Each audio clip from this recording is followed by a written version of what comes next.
Toxic leaders are leaders who, by virtue of their dysfunctional personality and or their destructive behaviors, leave us worse off than they found us. They do serious damage to other people, to institutions, to society.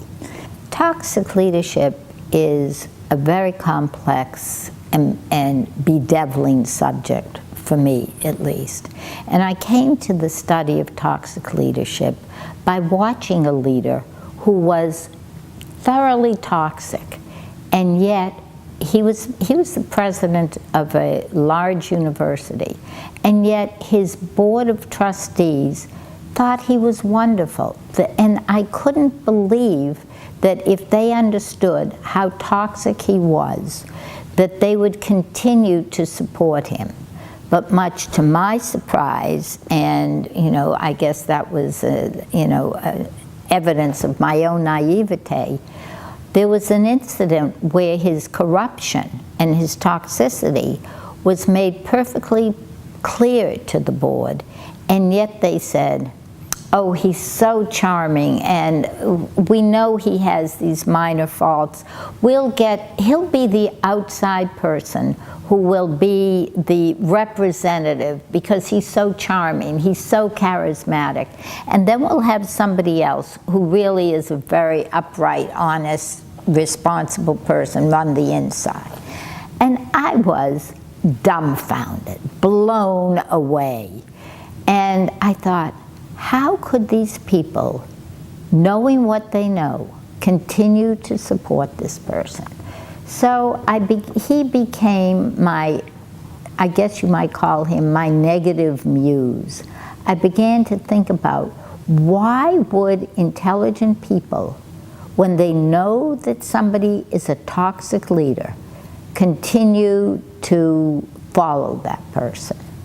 And it's probably more complicated than I know how to explain. But in a book called The Allure of Toxic Leaders, I tried to explore that. And I think that there are many layers to this. Why the toxic leader is able to draw us in and seduce us and keep us in his or her thrall, whether we like it or not.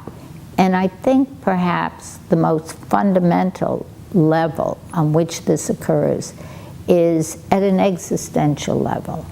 It's at an unconscious level, where we all know that we are mortal, that, as Kierkegaard said, we are half animal, half spirit, as it were. And we know that the physical part of us won't live on forever. But we don't want to contemplate that. We want to live on forever. It's too terrifying to think about dying.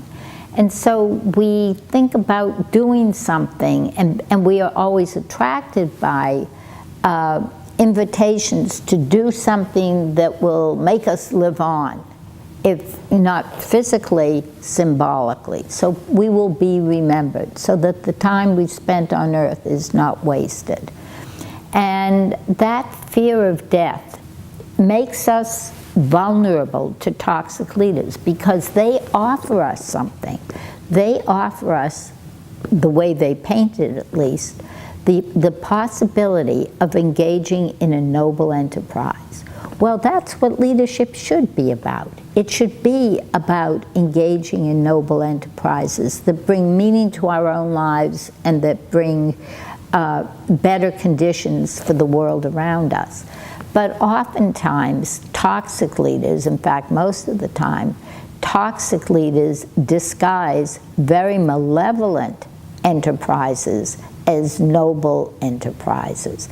And that's where we get sucked in, because we don't recognize it.